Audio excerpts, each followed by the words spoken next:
오늘은 그 거듭남의 증거라는 제목을 가지고 그 말씀을 같이 나눠볼까 합니다. 그래서 오늘의 주절은 요한일서 5장 11절에서 13절인데요. 제가 읽어보겠습니다. 또 증거는 이것이니 하나님이 우리에게 영생을 주신 것과 이 생명이 그의 아들 안에 있는 그것이니라. 아들이 있는 자에게는 생명이 있고 하나님의 아들이 없는 자에게는 생명이 없느니라. 내가 하나님의 아들의 이름을 믿는 너희에게 이것을 쓰는 것은 너희로 하여금 너희에게 영생이 있음을 알게 하려 함이라. 아멘. 그러니까 결국은 우리가 받은 생명, 우리가 이 예수 그리스도를 통해서 받은 생명은 육신에 국한되지 않는 하나님의 앞에 섰을 때, 우리가 하나님의 나라에 들어갔을 때 그 영원한 생명을 얻는다는 그 너무나 귀한 것입니다. 예. 근데 우리가 구원을 얻고 하나님을, 예수님을 만나서 그분을 통해서 우리가 생명을 받았다면 이 거듭남의 증거가 우리에게는 필요한 것이죠. 예. 그럼 거듭난다는 것은 예수 그리스도를 자신의 구주로 믿고 입으로 고백하며 영접하는 순간에 하나님께서 성령님의 창조적인 역사를 통하여 믿는 사람 속에 영원한 새 생명을 넣어주심으로 그때 하나님의 자녀로 태어나는 영적인 신비한 사건입니다. 눈에 보이지 않고 피부로 느낄 수 없지만 예수 그리스도를 영접하는 순간 새로운 생명이 그 속에서 꿈틀대기 시작합니다. 아멘. 예수님을 만나면 필연적으로 내가 바뀌어져요. 나의 가치관도, 저의 예전 예수님 믿었을 때의 그 상황을 봐도 확실히 예수님 믿기 전과 후의 생각들, 가치관, 그 삶의 목적, 또 물질을 바라보는 시각, 이런 것들이 완전히 틀려지게 된다는 것이죠. 예. 예수님이 승천하시고 그 초대교회 성도들에게 뭘 명하셨죠? 성령을 기다리라고 하셨어요. 다락방, 그래서 마가 다락방에서 성도들이 모여가지고 기도를 시작했죠. 근데 때가 이르렀을 때 성령이 임재하면서 그 사람들이 성령 세례를 받았습니다. 근데 성령 세례를 받은 다음에 이 사람들이 완전히 변화된 삶을 살아가기 시작했던 거예요. 예수님의 뜻대로. 가장 극명한 예가 베드로죠. 사도 베드로가 얼마나 예수님 살아있을 때 쫓아다니면서 정말 그리스도라고 고백함으로써 복도 받고 예수님께 칭찬도 듣고 막 하면서 정말 예수님을 위해서 자기의 모든 것을 던질 것처럼 그러한 사랑을 자기가 갖고 예수님을 따라선 사람이었어요. 근데 예수님이 돌아가시기 전에 말씀하셨죠. 네가 닭이 울기 전에. 베드로는 그럴 거라는 생각을 전혀 안 하고 있었겠죠.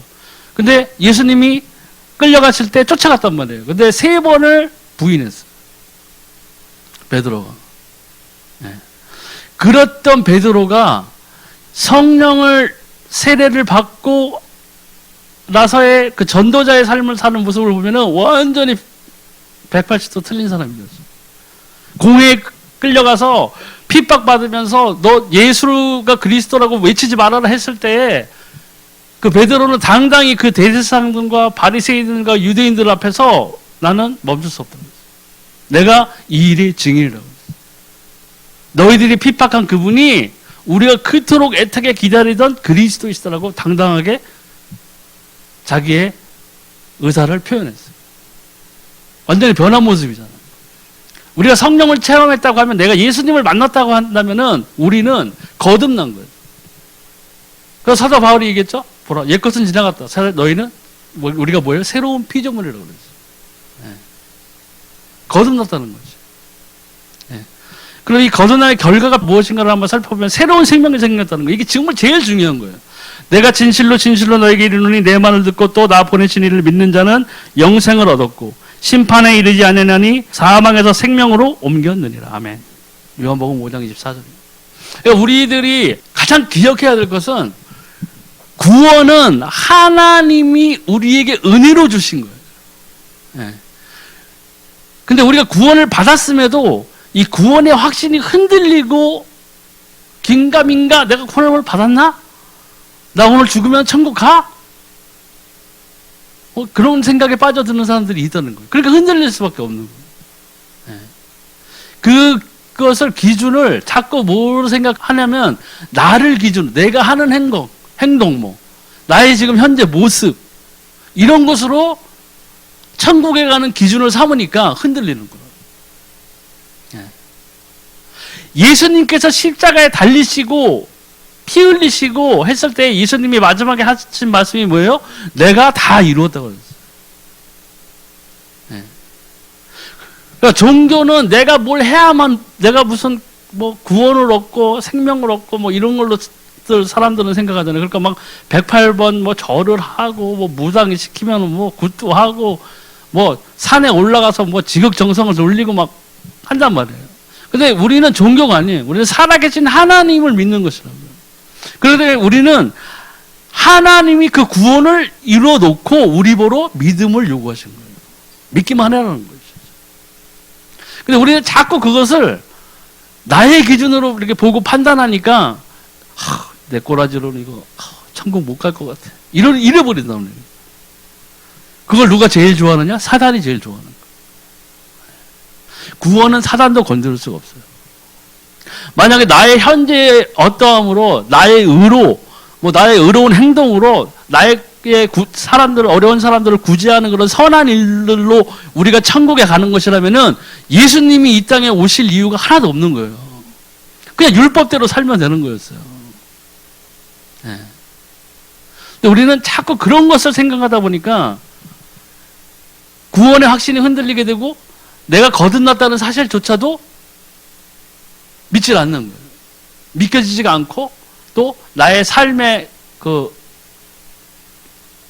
모습에서 그러한 열매들이 나타나기가 힘들어지는 거죠.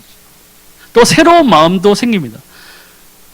에스겔서 11장 19절에 내가 그들에게 한 마음을 주고 그 속에 새 영을 주며 그 몸에서 돌 같은 마음을 제거하고 살처럼 부드러운 마음을 주오. 우리의 이 마음과 생각을 감찰하시는 분이 누구라고 그러셨어요? 성령님이세요. 하나님은 우리의 모든 것들을 다 알고 계신다. 그러니까 사람을 속일 수는 있어도 하나님을 속일 수는 없어요. 근데 우리가 구원을 얻었고 생명을 얻은 자라면은, 성령을 우리가 받은 자라면은 이 새로운 마음이 생깁니다. 누가 주시는 마음이에요? 하나님이 우리에게 주시는 마음.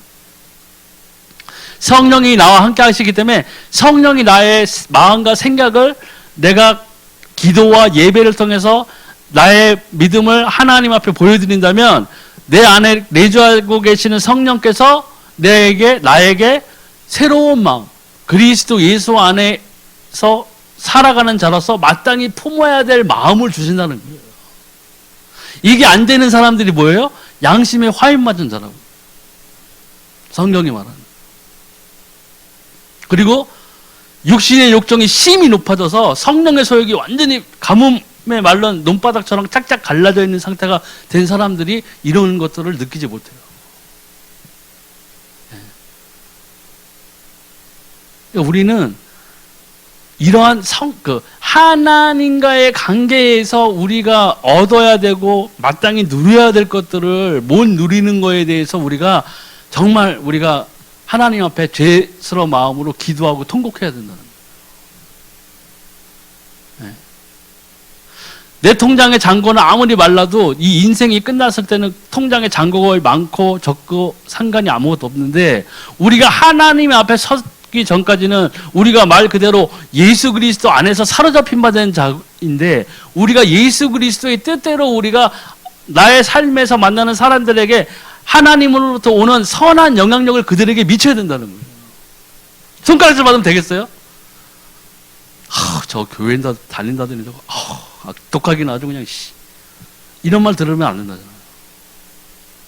정말 예수 믿고 뭔가 달라졌네. 야, 예수 믿을 때는 사람이 완전 틀려졌는데, 맨날 인상 쓰고 다니는 사람이 환하게 웃으면서 사람들에게 친절하게 대하고 어려운 사람을 보면 될 수 있으면 도와주려고 하고 되게 좀 많이 변해. 이렇게 돼야 된다는 거죠. 그게 세상의 소금이 되고 빛이 되는 거잖아요. 예. 또 새로운 부모가 생깁니다. 무릇 하나님의 영으로 인도함을 받는 사람은 곧 하나님의 아들이라. 너희는 다시 무서워하는 종의 영을 받지 아니하고 양자의 영을 받았으므로 우리가 아바 아버지라고 부르짖느니라. 아멘. 사도 바울의 고백이었어요. 네. 우리가 이 주 예수 그리스도를 통해서, 그의 피를 통해서 우리가 죄사함을 받았는데 그 죄사함으로 우리는 영적인 신분이 하나님의 자녀가 되었다는 거예요. 네. 완전히 영적으로 세상을 통치하는 공중권세 잡은 나도 모르게 사단의 통치하에서 그들이 사단이 정해놓은 운명, 팔자, 이 또 세상의 여러 문화, 뭐 오락, 엔터테인먼트 이런 것들을 하나님을 만나지 못하게 사단은 지금도 엄청나게 자기의 최선을 다해서 하고 있어요. 우리의 유아 시절, 아동 시절하고는 또 지금하고는 완전히 틀려져 버렸잖아요. 요새 아이들한테 예수님을 모르는 아이들한테 예수님을 전하기는 엄청나게 어려운 거예요. 봐야 믿는 세대가 돼버렸어요. 또. 그리고 교회에 나와서 예배드리는 것보다 즐겁고 재미나는 것들이 세상에는 꽉 차 있더라고요. 핸드폰 하나만 갖고 있어도 하루 종일 놀 수가 있어요, 아이들이요. 어른도 마찬가지고. 예. 근데 우리는 구원을 통해서 하나님을 우리를 고아처럼 놔두지 않는다고 했어요. 우리는 새로운 부모가 생긴 거예요. 아버지 하나님이 계시고 우리 주 예수 그리스도. 예. 로마서에 따른 구절에 보면 뭐가 있어요? 생명의 성령의 법이 죄와 사망의 법에서 너희를 해방하였다 그랬어요. 예. 우리는 그리스도께 속한 자가 됐다는 거죠. 또 새로운 형제도 생깁니다. 모든 형제도 너희에게 문안하니 너희는 거룩하게 입맞춤으로 서로 문안하라. 고린도전서 16장 20절. 예. 믿음 안에서 새로운 형제가 생겼다는 거죠. 예. 비록 그 육신의 혈육의 어떠한 연관성은 없지만 그보다 더 한 차원 높은 하나님의 나라에서 우리가 같이 있을 거룩한 하나님의 백성이 되었다는 거죠. 또 하나님의 자녀가 되었다는 거죠. 예. 그리고 또 우리는 예수님 오실 때에는 우리는 예수님의 신부전장으로서 그분을 맞이하게 되죠. 예. 그러니까 영적인 차원에서 엄청나게 큰 우리가 신분의 이동이 생긴다는 것입니다. 또 여러 형제들이 우리가 믿음 안에서 자라나게 된다는 것이죠. 또 새로운 피조물이 돼요. 그런 중 누구든지 그리스도 안에 있으면 새로운 피조물이라. 이전 것은 지나갔으니 보라 새 것이 되었도다. 아멘. 우리가 그 옛 사람, 이거 옛 사람이라는 것은 뭐예요? 예수님 만나기 전과 후를 얘기하는 거거든요. 우리가 그리스도 예수를 만나기 전에는 완전히 사단에게 속해서 세상을 향해 달려나가고 세상에 대한 욕망으로 충망해가지고 내 뜻대로 내가 하고자 하는 대로 내 눈에 좋은 대로 이 세상을 살아가고 있었는데 내가 그리스도 예수를 통해서 생명을 얻은 자로서 이 세상을 바라보는 눈은 완전히 틀려진다는 거죠. 네. 그리고 우리가 새로운 피조물이 되었다는 증거 중에 가장 큰 것은 뭐예요? 내게 생명이 있는 거죠. 영원한 생명. 예. 하나님의 나라에 들어가서 영원히 하나님과 함께 같이 생활할 수 있는 우리에게 영원한 생명이 생겼다는 것입니다. 그리고 또 새로운 영적인 이해가 생깁니다. 보혜사 곧 아버지께서 내 이름으로 보내실 성령, 그가 너희에게 모든 것을 가르치고 내가 너희에게 말한 모든 것을 생각나게 하시리라. 아멘. 성령이 나와 함께 하시는 거예요. 제가 예전에 예수님 처음 믿었을 때 초창기에 성경을 읽으면 너무 막히는 구절이 많은 거예요. 어려운 구절도 많고 뭐 이해가 안 되는 구절도 많고 막 그랬어요. 그러면 기도하고 막 이렇게 해서 이 뜻이 무엇일까 이렇게 생각하고 하면은 성령께서 저에게 그 말씀을 풀이를 해주셨어요. 이러한 뜻, 심지어는 버스 타고 가는데 앞에 스크린이 나타나가지고 거기에 스크린 안에서 내가 읽었던 성경 구절을 풀이를 해주는 그런 것도 경험을 했었어요. 그래서 너무 감사하고 막 진짜 눈물이 막 나려고 하더라고요. 그런 것이 내가 잘나서가 아니라 뭐가 있냐면 내가 성령이 나와 함께 하시는 가장 큰 이유가 우리의 성장이에요. 우리의 영적인 성장을 이 성령께서는 도와주시려고 우리와 함께 하시는 그 부분이 크단 말이죠. 영적인 성장이라는 것은 뭐냐면 지식적으로 성경의 구절을 나는 600구절을 다 알아요. 다 암송할 수 있어요. 그러한 것이 아니죠. 나날이 그리스도 안에서 장성한 분량으로 일어서는 것을 도와주신다는 거예요. 오늘 어제와 나 동행했던 하나님, 예수님, 성령님과의 관계가 내일이 되면 단절되는 것이 아니라 그 내일, 그 후, 앞으로가 계속 전진되어서 내 믿음의 장성한 분량까지 자라는 것을 성령께서는 우리에게 도와주시는 거죠. 그렇기 때문에 성경을 읽을 때 그 말씀에 대한 이해, 체험, 기도를 통해서 우리가 기도할 때 그 기도의 위해서 도우시고, 방언이 뭐예요?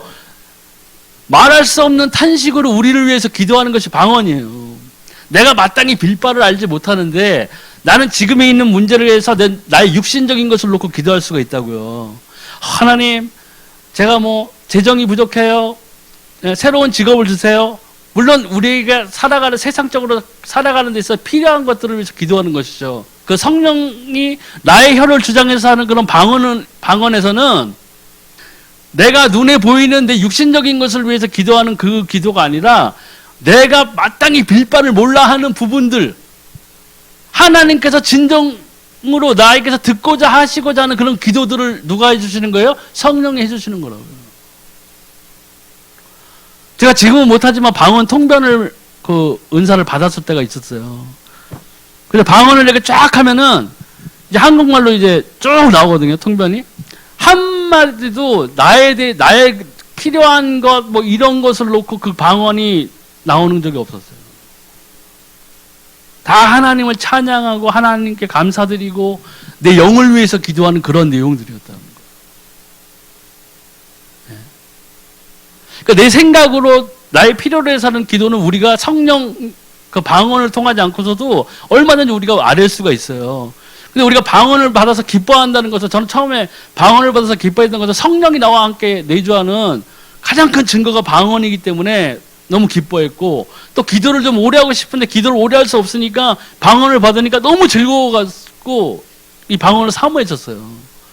그리고 그 당시 제 교회 청년들이었는데 저하고 제 친구 둘 빼놓고는 다 방언을 했었대요. 우리 둘만 못하고 있었대요. 그러니까 방언을 사모하게 된 거죠. 근데 여기서 나온 것처럼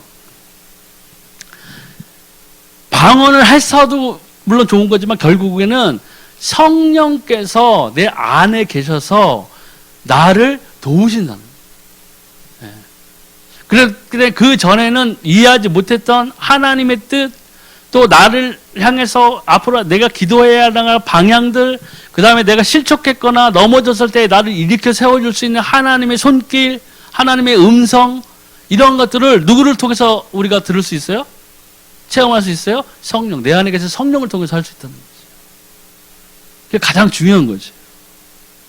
또 새로운 도덕적인 경향이 생기죠. 당연하지. 너희가 그가 의로우신 줄을 알면 의를 행하는 자마다 그에게서 난 줄을 알리라. 요한일서 2장 29절. 예전에 예수님을 믿기 전에 사람들 보통 뭐 생각하는 게 뭐죠? 나 잘 살고 내 가족들 잘 살고 나 성공하고 이런 것들이 거의 99%였을 거예요. 저도 마찬가지였어요. 네. 그러니까 지금도 예수님 만나지 못한 사람들이 그렇게 욕심을 부리고 남을 밟고 누가 앞에 가는 놈이 있으면 머리 잡아가지고 뒤로 넘어뜨려서라도 내가 앞서가고 싶고 남들은 어쨌든 간에 나와 내 가족들을 잘 먹고 잘 살면 된다는 이런 식으로 살아가는 사람들이 너무 부지기수로 깔려있다는 거예요. 예. 저도 그런 생각을 갖고 있던 사람 중에 하나였는데 내가 예수를 만나고 보니까 그게 제 전부가 아니라는 것을 알았던 거예요. 가장 소중한 것은 생명이에요. 예. 구약에도 나와 있지만 하나님이 생사 화복의 길을 두루 두셨는데 하나님께서 뭐라고 그러셨어요? 너희는 힘써 생명의 길을 찾으라고 그랬어요. 생명 있는 다음에 화도 있고 복도 있고 뭐도 있는 거예요. 예. 그럼 이 도덕적인 기준이 어떻게 되냐? 맹자왈 공자왈에서 생기는 그런 도덕적인 기준이 아니라 내가 크리스찬으로서 마땅히 행해야 될 부분들이 이제 밝게 보여진다는 거죠. 그럼 어떠한 일을 할 때에 기준이 뭐가 되느냐, 이게 나한테 이득이 되느냐, 실패가 되느냐, 손해가 되느냐, 이것이 아니라 사람들이 이걸 통해서 나를 어떻게 평판하느냐, 이런 것이 아니라 어떠한 일을 행하는 데 있어서 기준이 뭐가 되냐? 복음이 되는 거예요. 복음을 기준으로, 예수 그리스도를 기준으로 내가 판단을 내려야 된다는 거죠. 많은 사람들이 삶에서 그러한 갈림길을 많이 만나게 돼요. 근데 그때 얼마나 바른 판단을 가지고 내가 하나님이 원하는 길로 가느냐 마느냐는 전적으로 내가 선택하는 거죠. 근데 도우시는 성령이 계시니까 그때 필요한 것이 내가 그동안 했던 기도, 내가 그동안 하나님을 따라 사이에서 얼마나 친밀하게 지내왔던가 하는 것들이 이런 종합적인 결과를 내리는 데 있어서 큰 역할을 한다는 거지. 그러니까 교회에는 나와서 예배는 드리는데 기도도 안 하고 뭐 삶의 목표가 세상 사람들이 추구하는 것과 똑같은 목표를 가지고 살면서 성령의 민감함에는 둔하면서 세상의 그 즐거움과 이런 데는 빠르게 달려가는 발을 갖고 있는 사람이라면은 이런 걸 체험할 수가 없고 가장 결정적인 순간에 잘못된 판단으로 일을 그르칠 수도 있다는 거죠. 예. 사단이 뭐예요? 제일 좋아하는 것이 인간의 멸망이거든요. 근데 사단은 가장 결정적일 때 쓰러뜨려 버려요. 그게 사단의 특기예요. 가룟 유다 보세요. 가룟 유다가 그 마음에 예수님을 팔 마음을 살짝 품으니까 어떻게 됐어요? 사단이 마지막에 그 마음으로 들어가 버렸어요. 예수님을 팔게 만들어 버렸다고요.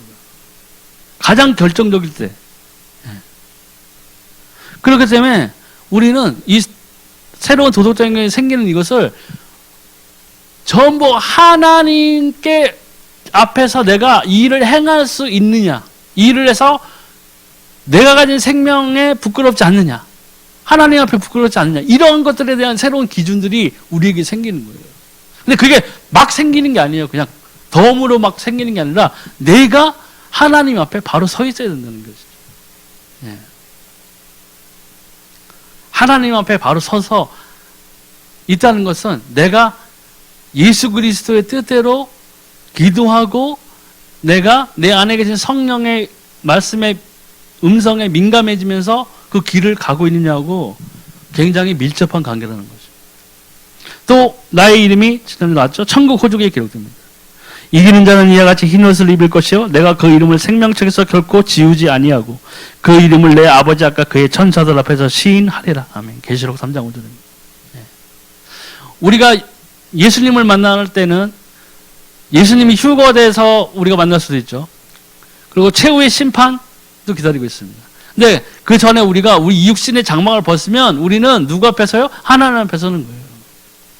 네. 그때에 이 생명책에 우리의 이름이 기록되어 있다면 우리는 하나님 나라에 들어가는 거예요. 근데 성경에 나와 있듯이 우리가 예수 그리스도를 통해서 구원을 받았다면 우리의 이름은 생명책에 기록되어 있어요. 또 새로운 노래를 부르게 됩니다. 그들이 새 노래를 불러 이르되 두루마리를 가지시고 그 인봉을 떼기에 합당하시도다. 일찍이 죽임을 당하사 각 족속과 방언과 백성과 나라 가운데에서 사람들을 피로 사서 하나님께 드리시고. 계시록 5장 5절. 예. 우리가 하나님의 그 나라에 들어갔을 때는 어떤 사람은 흰돌에 적힌 새로운 이름도 받고 또 우리가 새로운 이 노래를 또 부르게 됩니다. 그게 하나님 나라에서 가능한 일이에요. 그러면 이 거듭남의 결과를 살펴봤는데 이 거듭남의 증거들도 우리가 함께 해야 된다는 거죠. 예. 거듭났으면 거기에 대한 마땅한 증거들이 우리에게 생활에서 우리 인생의 향기에서 나타나야 되는 거예요. 첫 번째로 신앙의 형제를 사랑하기 시작합니다. 예수께서 그리스도이심을 믿는 자마다 하나님께로부터 난 자니 또한 나으신 이를 사랑하는 자마다 그에게서 난 자를 사랑하느니라. 요한일서 5장 1절. 여기서 이 사랑은 그 하나님께서 우리에게 말하는 그 사랑에는 무엇이 포함되어 있냐면 제가 생각하는 것은 느낀 것은 희생이 꼭 필요해요. 하나님이 뭐 말씀하셨죠? 하나님이 세상을 이처럼 사랑하사 독생자를 주셨으니 그죠? 그 사랑이 뭐예요? 희생이에요. 예수 그리스도의 전적인 우리의 인간의 동의를 얻을 필요 없이 하나님께서 아담과 하와 단둘이 있을 때에 사단을 통해서 하나님의 말씀을 떠났을 때에 하나님께서 약속하신 여인의 후손이 올 것이라는 그 약속, 언약. 왜? 인간으로서는 구원을 얻을 만한 다른 어떠한 가치가 있는 것을 하나님께서는 보지 못하셨던 거예요. 그래서 하나님께서 그 단둘이 있을 때에도 이 구원의 언약의 성취를 위해서 언약을 주셨던 거예요. 네. 그 언약의 성취가 이 예수 그리스도께서 아무 죄 없이 십자가에 달려서 피를 흘리신 거였어요. 그게 희생이에요. 어마어마한 하나님의 희생이 있었기에 그 사랑이 성립된 거예요. 예. 그러니까 우리가 하나님을 사랑한다고 했을 때 우리에게도 뭐예요? 우리에게 또 희생이 필요한 거예요. 하나님에 대한. 우리가 첫 번째 예배 드리러 읽고 올 때 우리는 또 멀리서 오시는 분들도 많잖아요. 우리의 시간을 희생해서 오는 거예요. 우리의 물질을 희생해서 오는 거라고요. 예. 세상 사람들처럼 즐길 수 있는 밖에 나가서 영화도 보고 공원도 가고 등산도 가고 여행도 가고 하는 그 세상의 즐거움을 우리가 희생 제물로 포기해버리고 이것에 온 거라고요. 왜요? 하나님 분명히 살아계시기 때문에. 예. 그렇기 때문에 우리가 이 형제들을 사랑한다는 것은 우리가 서로에게 희생할 수 있는 마음이 있어야 돼요. 네. 선한 마음을 가지고 그분들을 위해서 봉사할 수. 그래서 여기서 우리가 음식도 같이 뭐 할 때 주방에서 다 이렇게 열심히 봉사하시고 또 이런 예배 진행을 위해서 진행 요원들도 다 봉사하시고 또 청소도 하시고 다 하시는 거잖아요. 그게 뭐예요? 희생이 필요한 거라고요. 그 희생을 통해서 우리가 사랑을 나누는 것입니다. 네. 뭐 손잡고 뭐 춤추고 그래서 사랑이 있는 것이 아니라는 거예요. 또 하나님의 말씀을 즐겁게 순종하게 됩니다. 우리가 하나님을 사랑하고 그의 계명들을 지킬 때에 이로써 우리가 하나님의 자녀를 사랑하는 줄을 아느니라. 하나님을 사랑하는 것은 이것이니 우리가 그의 계명들을 지키는 것이라. 그의 계명들은 무거운 것이 아니로다. 아멘. 근데 이 계명이 무겁지 않게 여겨지는 방법은 다 하나예요. 성령과 함께하는 삶. 성령의 소욕이 높아지면 뭐라고 그랬어요? 육신의 소욕이 완전히 낮아지는 거죠. 그럼 성령의 소욕대로 살다 보면 이 계명들이 그냥 이루어지는 거예요. 범죄하는 데서 멀어지게 되잖아요. 하나님이 싫어하는 영역들에서 빠져나오게 된다고요. 왜요? 내 안에 계신 성령이 그것을 원치 않아요. 서로 싸운다 그랬죠. 우리 안에 계신 성령과 이 세상이 서로 싸운다고 그랬어요. 세상에 있는 욕심이. 서로 양립해서 올라갈 수가 없어요. 네. 그래서 우리는 성령의 뜻대로 살기 위해서 우리가 기도하고 예배하고 살면서 내가 하나님과 동행하고 있는 임마누엘 하나님의 복을 누려야 된다고요. 그게 참 복이에요. 우리가 이미 생명을 얻은 자인데 우리가 하나님께서 우리에게 선물로 주신 은혜로 주신 이 구원은 누구도 터치할 수가 없어요. 근데 사단은 그 구원은 터치할 수 없지만 어떻게 하려고 그래요? 구원을 확신이 없게 함으로써 크리스찬다운 삶을 못 살게 만들어 버릴 수 있어요. 왜요? 다른 사람들에게 선한 영향력, 이 복음을 전하지 못하게 사단은 막아버린다고요. 네. 그렇기 때문에 우리는 어떻게 하든 이 성령과 함께 동행하고 말씀을 읽을 때 그 말씀이 내 삶에서 이루어지는 모습들을 우리가 묵도해야 되는 거예요. 그것이 뭐예요? 하나님의 나라가 임하는 것을 보는 것이에요. 살아계신 하나님의 말씀이 내 삶을 통해서 이루어지고 있다면 응답으로 다가온다면 그게 뭐예요? 하나님 분명히 살아계신 거잖아요. 그러면 그것이 내가 지금 이 불력 땅에 육신에 이 땅에 속해 있는 자지만 내가 예수 그리스도의 이름으로 기도해서 하나님의 말씀대로 기도해서 그 말씀이 내 삶에 응답되어진다면 뭐예요? 내가 하나님의 자녀인 것이에요. 이런 삶이 계속 되어진다면 우리가 의심에서 발버둥 치면서 맨날 의심하며 의구심을 갖고 내가 구원받은 거 맞나? 하나님 살아계신 거 맞나? 내가 제대로 하는 거 맞아? 이런 상태에서 우리가 벗어날 수 있다는 거예요. 그것이 하나님이 우리에게 원하시는 중요한 일들이라는 것이죠. 그게 없으면 하나님의 뜻을 우리의 삶에서 표출해낼 수가 없어요. 얻을 수가 없다고요. 매일 두려움에 떨며 살아야 돼요. 매일 의심 속에서 살아야 돼요. 기도를 하는데 확신이 없어요. 이게 될까? 하나님 이 기도 들으시나? 두 마음을 품은 자는 뭐라고 그랬어요? 기도 응답 받을 생각을 하지 말라고 그랬어요. 그런데도 우리는 그러한 그 삶에서 그러한 경우를 맞닥뜨리게 되는 경우가 굉장히 많더라고요. 그런데 거기에 성령의 소욕까지 제로가 된다면 어떻게 돼요? 사단이 흔들리면 그냥 확 넘어지는 거예요. 그냥. 네. 그리고 생명은 이때 세상에 나가서 빛을 발하는 존재가 될 수 없는 것이죠. 비참한 거잖아요. 이왕 우리가 구원을 얻었고 우리 안에 성령이 계신데 분명한데 내가 예수 그리스도를 통해서 구원받았고 생명을 얻고 성령이 있는 자인데 내가 세상에 나가서 그 빛을 발하지 못한다면 뭐가 되겠어? 그리고 맨날 고통 가운데 시달리고 자기 스스로 자학하고 그렇게 된다면 이건 정말 보물을 내 손에 쥐고서도 알아보지 못하는 거하고 똑같은 거죠. 그렇게 되면 세 번째 뭐예요? 우리에게 가장 중요한 구원의 확신이 생긴다는 거죠. 네. 그 요한 1서 5장 6장에서 13절에 이는 물과 피로 임하신 이시니 곧 예수 그리스도시라. 물로만 아니요 물과 피로 임하셨고 증언하는 이는 성령이시니 성령은 진리니라. 증언하는 이가 셋이니 성령과 물과 피라. 또한 이 셋은 합하여 하나이니라. 만일 우리가 사람들의 증언을 받을진대 하나님의 증거는 더욱 크도다. 하나님의 증거는 이것이니 그의 아들에 대하여 증언하신 것이니라. 하나님의 아들을 믿는 자는 자기 안에 증거가 있고 하나님을 믿지 아니하는 자는 하나님을 거짓말하는 자로 만드나니 이는 하나님께서 그 아들에 대하여 증언하신 증거를 믿지 아니하였습니다. 또 증거는 이것이니 하나님이 우리에게 영생을 주신 것과 이 생명이 그의 아들 안에 있는 그것이니라. 아들이 있는 자에게는 생명이 있고 하나님의 아들이 없는 자에게는 생명이 없느니라. 내가 하나님의 아들의 이름을 믿는 너에게 이것을 쓰는 것은 너희로 하여금 너에게 영생이 있음을 알게 하려 함이라. 아멘. 확실하게 얘기했잖아요. 다른 것이 아니라 뭐였어요?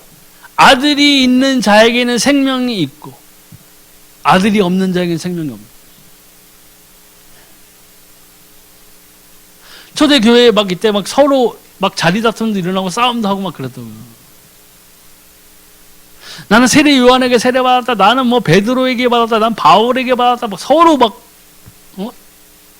가지고 그런 얘기들이 있었어요. 그때 얘기 나온 거예요.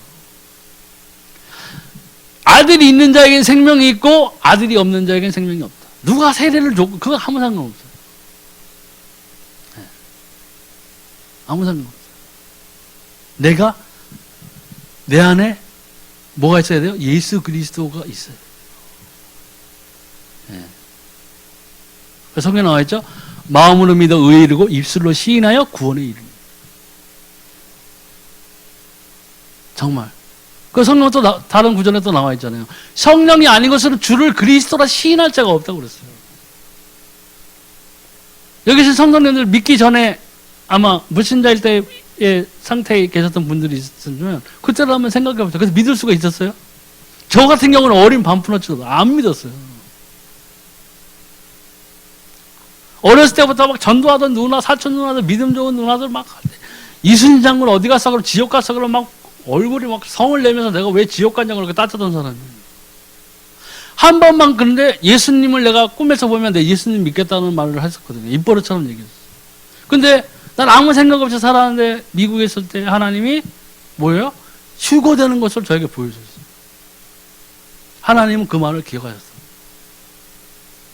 그렇다고 제가 그걸 꿈을 꾸고 막 그냥 뒤집어지고 담에색 도상에서 예수님을 만나 사도 바울처럼 막 확 뒤집어졌느냐? 그것도 아니었어요. 1년, 2년의 시간이 필요했다고요. 예수님을 주로 시인하기까지. 근데 딱 예수님을 만나보니까 뭐예요?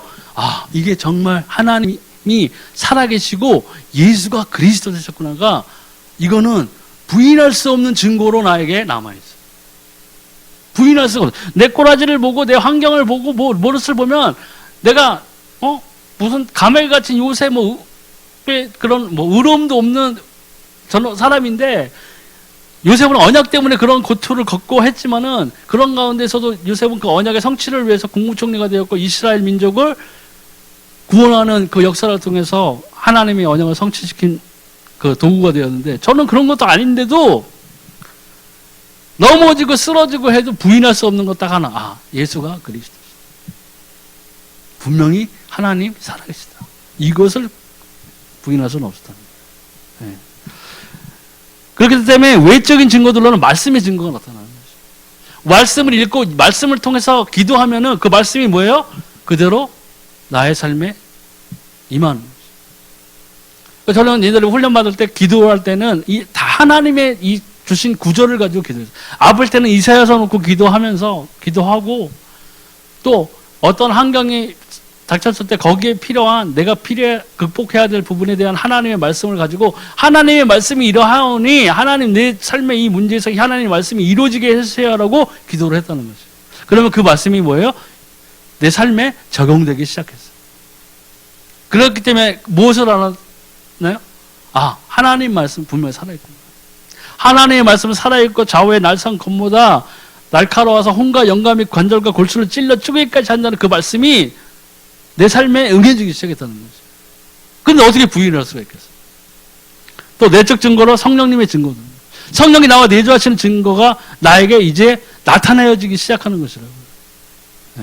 내가 생각했던 좋은 것들이 내가 생각하기에는 항상 용납됐던 그런 일들이 내 취미가 내 생활이 성령님을 만나고 나서 내 안에 계시고 나서 보니까 그것들이 잘못되어졌다는 것을 알고 거기에 떠나기 시작하는 거예요. 아브라함이 하나님의 음성을 듣고 떠났죠.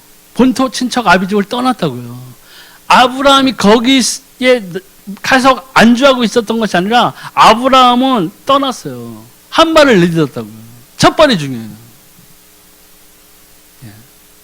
우리가 하나님의 말씀을 들었을 때 또 내가 어떠한 판단을 내려야 됐을 때 이러한 것들이 필요하다고요. 내가 떠나야 돼요. 하나님의 뜻에 순종하기 위해서 첫 발을 떼어야 되는 것이죠. 그러니 성령님의 증거가 내 안에 삶에 동행하는 증거들이 나타나지는 거죠. 그것들이 이제 기도의 응답 이런 것들로 내 삶에서 나타내지기 시작하는 거예요. 그런데 어떻게 하나님이 계신 것을 부인할 수가 있겠어요? 어떻게 구원에 대한 확신이 흔들릴 수가 있겠냐고. 그렇게 당연히 기도응답에 대한 확신이 생기는 거죠.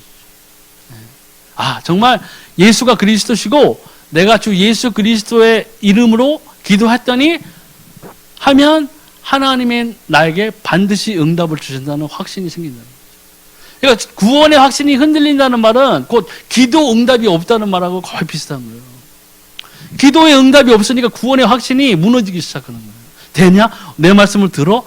내가 지금 기도하는 이거 하나님 정말 들어주시는 거야? 하나님 정말 살아계셔? 이런 것들로 흔들려버리면 구원의 확신이 무너져 버리는 거예요. 구원의 확신이 무너져 버리면 하나님으로 받은 것을 기대하면 안 돼요. 어떻게 구원의 확신이 무너졌는데 하나님으로부터 무엇을 받을 수 있겠어요? 내게 믿음이 없다는 증거인데, 내 믿음이 무너졌다는 증거인데, 그렇죠? 그래서 요한일서 5장 14절 15절을 봅니까? 그를 향하여 우리가 가진 바 담대함이 이것이니 그의 뜻대로 무엇을 구하면 들으심이라. 우리가 무엇이든지 구하는 바를 들으시는 줄을 안즉 우리가 그에게 구한 그것을 얻은 줄을 또한 아느니라. 아멘. 중요한 것은 여기에서 뭐예요? 그의 뜻대로 구하는. 우리 교회에서 기도하는 많은 크리스찬들의 기도 제목이 산 위에 절에서 기도하는 사람, 무당 앞에서 소원을 비는 사람의 기도 제목과 똑같다는 얘기예요. 먼저 너희는 뭐예요? 그의 나라와 그의 뜻을 구하라. 그것의 가장 좋은 그 방법이 뭐냐? 방법이라고 하는 그런데 하나님의 말씀을 놓고 기도하는 거예요. 그 말씀이 내 삶에서 이루어지기를 간절히 기도하는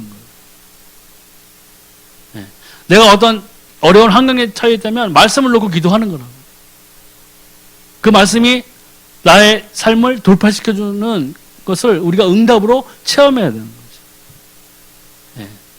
단순한 내 주문사항을 놓고 해가지고 그것이 이루어지는 것에 기뻐하는 것이 아니라 하나님이 주신 답, 하나님의 말씀, 하나님의 언약을 가지고 하나님 앞에서 기도하는 거라고요. 그것이 이루어질 때는 너무 기쁜 거예요. 그렇구나. 하나님이 주신 언약, 약속이라고요. 이 약속이 하나님이 나에게 정말 이 언약으로 주신 말씀이 맞구나. 내가 나의 것을 놓고 기도한 것이 아니라 이 하나님의 언약을 놓고 기도했더니 하나님이 과연 그대로 그의 말씀대로 나의 삶에서 역사하시는구나. 이것을 체험해야 돼요. 그게 있어야 이 기도 응답에 대한 확신이 유지되어지고 내가 하나님 나라 가는 그날까지 계속 연결되어져요. 크리스찬이 하나님의 자녀가 누려야 될 가장 큰 특권이 뭐예요? 이것이에요. 기도 응답. 분명히 살아계시니까. 또 깨끗하고 거룩한 삶을 살려갑니다.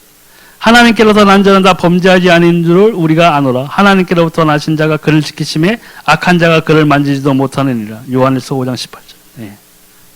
그 주님이 말씀하셨죠. 예수님 말씀하셨잖아요. 내가 거룩하니 너희도 거룩하라. 그러니까 쉽게 얘기하면요, 구약에도 많이 나오는 구절이고 한데, 죄가 있으면 내가 하나님과 나 사이에 죄가 나를 가로막고 있으면 하나님이 응답을 안 하세요. 듣지도 않으신다고 구약에는. 그러니까 우리가 이 교회를 다니고 예배를 드리고 기도를 하는데 응답이 없다. 네. 그러면 우리가 내 삶에서 하나님이 나로부터 벗어나고자 하는 그런 영역이 나에게 존재하고 있다는 것이라고. 그걸 빨리 파악해서 거기서 그 애굽이라고 치면 그 애굽에서 벗어나야 돼요. 네. 그래야 기도 응답을 받을 수가 있어요. 네. 그렇기 때문에 우리가 성령이 내주하고 우리가 그 예수 그리스도로서 구원을 받고 생명을 얻은 자로서 성령이 나와 함께 하시다면 그분의 성품을 따라가는 거예요. 요한계시록에 나오죠. 세마포옷이 뭐예요? 성도들의 거룩한 행실이에요. 그러니까 어떤 사람들 율법 막 얘기하죠. 하물며 뭐 율법을 쫓아, 그 율법으로 하는 것이 아니라고요. 마땅히 크리스찬으로서 하나님의 자녀로서 살아야 되는 행실이 있다고요. 성령을 쫓아가면은 죄에서 멀어지게 돼 있어요. 달래 거창한 거룩한 행실이 아니라고요.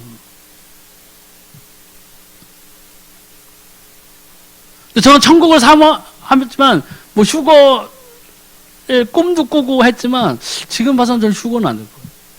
많이 부족해요. 세마포 옷이 많이 더러워져 있는 거예요. 저의 삶을 보면. 그러니까 자꾸 거기서 벗어나고 내 삶을 하나님께 전적으로 맡기는 것이 필요해요. 근데 말로는 막 저도 뭐 예전에 뭐 교회 생활하고 그럴 때 뭐 전적으로 맡기세요. 뭐 하세요. 이런 말씀을 많이 듣는데 뭐 구체적인 것을 잘 말을 안 해요. 근데 제가 경험한 바에 의하면은 이런 것들은 내가 이 성령께서 나에게 원하시는 것, 그것을 바로미터로 볼 수 있는 것이 뭐예요? 성경이에요. 성경에서 나온 그 말씀 그대로 내가 쫓아가는 것이 필요해요. 그러다 보면 뭐예요? 세상에서 자꾸 멀어지는 거예요. 그렇다고 내가 무인도 들어가서 뭐 자연인처럼 살라고 그러는 것이 아니에요. 실생활을 하면서도 내가 하나님의 뜻에 맞는 생활을 할 수 있는 힘이, 지혜가, 선택이 나에게 생긴다. 그때 나는 바른 선택을 해야 돼요, 우리는. 그게 필요해요. 또 인생을 믿음으로 여기면서 이기면서 살게 됩니다. 무릇 하나님께로부터 난 자마다 세상을 이기느라. 세상을 이기는 승리는 이것이니 우리의 믿음이니라. 요한일서 5장 4절입니다. 예, 아멘. 세상으로부터 분리되기 시작하는 거예요. 예. 세상의 더러움, 욕망, 욕정, 정욕 이런 것에서 분리된 삶을 우리가 살아가는 거죠. 예. 그럴 때에 세상이 감당하지 못하는 믿음이 되는 거예요. 그 초석이 되는 거예요. 왜요? 사단이 어떠한 유혹, 공격 이런 것에서도 살아남을 수 있는 거예요. 이길 수 있는 거예요. 예. 그것이 뭐예요? 믿음이에요. 예. 우리가 믿음이 있다면 하나님 앞에서 우리가 하나님 저는 예수님 사랑해요. 하나님을 믿습니다. 그것이 그냥 말로만 하는 것이 중요한 게 아니라 뭐예요? 내 행동으로 보여줘야 되는 거예요. 내 삶에서 그 모습을 하나님 앞에 보여줘야 된다. 네. 그걸 보여줘야 돼요. 하나님과 동행했던 사람들 보세요. 성경에. 하나님과 동행했던 그 사람들의 특징이 뭐예요? 하나님과 동행하면서 형통했다 뭐 하는 것을 보면 막 사람들이 그렇지 나도 욥과 같이 되고 싶어요. 동방의 거부 욥 되게 해주세요. 그럼 어떻게 돼요? 먼저 자녀들이 싹 다 죽어야 돼요. 내 재산, 내 집 다 날아가야 돼요. 3년 동안 내 몸을 내가 기아장으로 긁고 있어요. 옆에서 마누라가 차라리 하나님 저주하고 너 죽어버려라 이렇게 얘기를 듣고 해요. 제일 친한 친구들이 옆에 와서 계속 조롱해야 돼요. 쟤 졌다고 얘기해. 그렇게 잘난 척하더니 아들도 다 죽고 말이야. 집 다 날리고 거지되고 뭐니 이게? 네가 하나님에서 뭔가 죄진 게 있는 거 아니야? 이 소리를 계속 듣고 살아야 된다고. 그럴 준비가 되어 있으십니까? 그게 안 되니까 우리는 쉽게 말로만 그런 과정은 필요 없어요. 하나님 사랑의 하나님이 왜 그러세요? 그냥 동방에 거부되게 해주세요. 우리가 기도하는 것이 요구하는 것이 그거란 말이죠. 그러니까 하나님의 일들을 우리가 경험하기가 이 세상이 너무 힘든 거예요.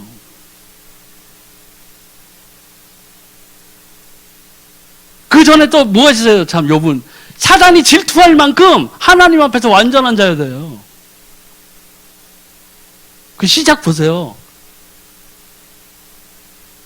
그러면 욥처럼 하나님 앞에서 완전한 자도 아닌데, 그죠? 그리고 또 막상 내 가족들을 사랑하기 때문에 내 자식들, 내 재산 이런 것들은 하나도 남김없이 다 없어져 버려야 되고 하는 것을 감당할 수 있는 얘기죠. 거기에 욥의 믿음과 인내가 있는 거잖아요. 그럼 결국 뭐예요? 우리가 그러한 것을 누리지 못하는 거, 아직 우리에게 욥의 인내와 믿음처럼 우리가 하나님 앞에서 우리의 믿음이 한참 모자란 거라고요. 하나님이 부족해서가 아니라 100톤짜리 물탱크가 있는데 수도꼭지가 요만한 거예요. 그냥 물은 막 한 방울씩 탁탁 떨어지는 거예요. 100톤의 물은 저장되어 있는데 내가 고만한 수도꼭지라는 거예요. 내가 누릴 수 있는 건 그만큼밖에 안 된다는 거예요. 그걸 누가 만드는 거예요? 우리 그릇이요? 내가 만드는 거예요. 근데 막 한탄하고 막 그러면 되겠어요. 하나님 왜 이러세요? 나는 막 내 그릇은 질질 새고 있는데. 네. 이 믿음이 얼마만큼 중요하다는 것을 우리가 알아요.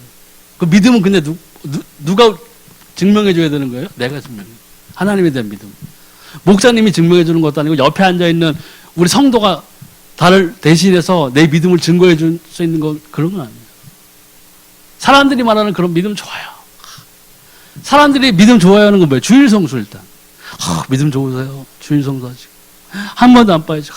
정말 하나님의 백성이에요. 이거밖에 없어요. 근데 우리가 들어야 될 것은 사람에게서 인정받는 것이 아니에요. 누구한테 인정받아야 돼요? 하나님이 인정해 줘요. 내 믿음을. 내 믿음을 하나님이 인정해 주셔야 된다. 예수 그리스도께서 내 믿음을 기뻐하셔야 돼요. 그 믿음으로 인해서 응답을 받아야 된다고요. 그래야 내가 생명 가진 자, 구원 얻은 자로서 하나님의 자녀로서 마땅히 누려야 될 것을 누릴 수가 있는 거예요. 그게 안 되고 있다 지금. 누구 잘못이에요? 하나님 잘못이에요? 성령님 잘못이에요? 예수님 잘못이에요? 목사님 잘못이에요? 내 잘못이에요. 우리가 빨리 그것을 찾아서 회복시켜야 돼요. 회복돼야 되는 것은 그런 것이에요. 진짜 회복되는 것은 재정의 회복 물론 중요해요. 하지만 그보다 먼저 중요한 것은 내 믿음의 회복, 내 잃어버린 신앙의 회복, 내가 잃어버리고 있는 하나님과의 관계의 회복, 이게 필요해요. 거기에 필요한 게 뭐예요? 믿음이라고. 믿음이 없이 뭐야? 하나님을 기쁘게 할 수 있다고 그랬어요? 없다고 그랬어요. 아무리 탬버린 흔들리고 해보세요. 하나님 앞에서 예배 경건하게 막 기도하고 찬양해 보시라고. 사람은 속일 수 있죠. 하나님은 믿음을 보신다. 또 예수 제일주로 살게 됩니다. 갈라디아서 2장 20절. 내가 그리스도와 함께 십자가에 못 박혔나니 그런즉 이제는 내가 사는 것이 아니요 오직 내 안에 그리스도께서 사시는 것이라. 이제 내가 육체 가운데 사는 것은 나를 사랑하사 나를 위하여 자기 자신을 버리신 하나님의 아들을 믿는 믿음 안에서 사는 것이라. 아멘. 여기서 분명히 나와 있죠. 내가 육체 가운데 사는 것은 나를 사랑하사 나를 위하여 자기 자신을 버리신 하나님의 아들을 믿는 믿음 안에서 사는 것이라. 하나님이 나를 사랑하사 나를 위하여 자기 자신을 버리신 하나님, 희생하셨다는 거예요. 그 희생이 있기에 우리가 생명을 얻은 거예요. 그가 찔림으로 우리가 나음을 얻은 거예요. 그분이 흘리신 피 값으로 나의 죄가 씻긴 거예요. 그런데 어떻게 감사하지 않으시겠어요? 그러니까 사도 바울은 완전히 전적으로 이것을 하나님께 완전히 맡긴 사람이에요. 그러니까 당당한 자기 믿음의 고백을 할 수가 있는 거예요. 이 고백이에요, 고백. 이 사람의 고백. 나 이제 내가 사는 거 아니야. 나는 나타내줄 게 아무것도 없어. 내 안에 있는 이 예수 그리스도에 내가 나타낼 게 없어. 사람들에게 보여줄 게 없어. 그렇기 때문에 뭐예요? 성령의 당연한 운행으로, 지시하심으로 전도의 문을 열어달라고 기도해 주시고, 기도하시고, 그 전도의 문이 열렸을 때 갔을 때에 기도처를 찾았고, 기도처에 들어가서 기도할 때에 하나님이 준비해 놓으신 동역자들을 만났고, 그 동역자들과 합심해가지고 예수가 그리스도라고 복음을 외쳤을 때에 사람들이 마음의 문을 활짝 열고 예수 그리스도를 영접하기 시작했다. 거기에 생명을 건 사람이었어요.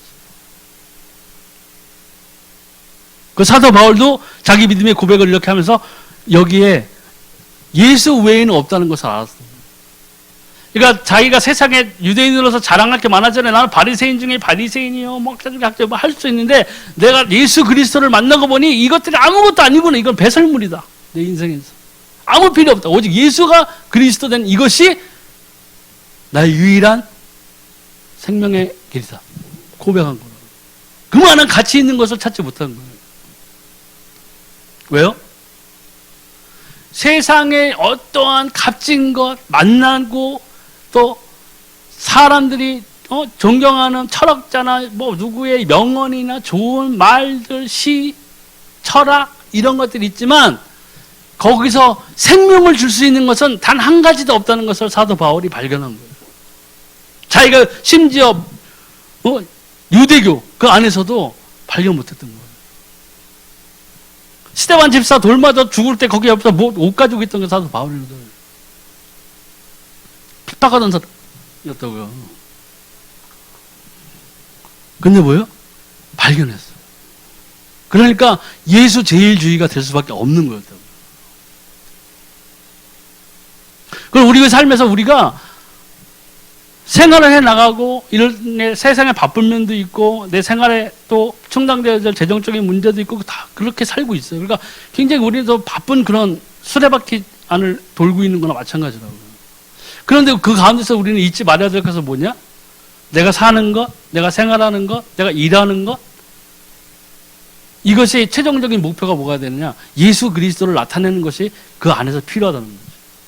내 삶의 현장에서 내 주변에 있는 사람들에게 무엇을 보여줘야 되느냐? 예수가 그리스도 된 것을 나타내줘야 돼요. 힘들어하는 사람이에요. 하나님은 내가 요만큼 생명의 복음을 갖고 있으면요, 하나님은 그 주변에서 복음을 꼭 들어야 될 사람이 있다면 그 사람을 나에게 붙여주시게끔 돼 있어요. 그때 내가 뭘 알아? 아무것도 잘 모르는데 예수가 그리스도라는 것만 얘기해줘도 어떤 사람에게는 그 마음이 문이 열려져요. 그들이 하나님을 만날 수 있는 것이에요. 그러니까 거창하게 예수 그리스도 무슨 우리가 다 명찰을 달아서 우리가 옷에다가 앞뒤판에 붙이고 다니고 이거 아무 소용이 없어요. 내 삶에서 예수 그리스도가 제일가 된다면은 내가 복음을 당연히 읽을 수밖에 없고 내가 이 예수 그리스도를 통해서 받은 증거들이 내 삶에서 나타나기 시작한다고요. 그러면 자연스럽게 물이 그릇에 넘치면 물이 흘러 넘치잖아요. 성령의 충만이 그런 것이라고요. 자연히 말하지 않아도 강요하지 않아도 그 사람들에게 말할 수 있는 지혜를 성령이 주시고 그 사람들에게 형편에 따라서 맞는 이 복음을 전해주는 것이에요. 생명을 구하는 일. 그것이 진짜 하나님의 나라와 의를 구하는 거예요. 하나님께서 지금 제일 찾고 있는 사람이 뭐겠어요? 구원 얻는 자들. 한 생명이 천하보다 귀하잖아요. 그럼 그것을 봤을 때 하나님이 누구를 찾으시겠어요? 그 주변에 부자, 교수, 의사 찾는 게 아니에요. 그 주변에 누굴 찾으셨겠어요? 복음을 가진 자가 있느냐 없느냐를 찾으십니다. 예.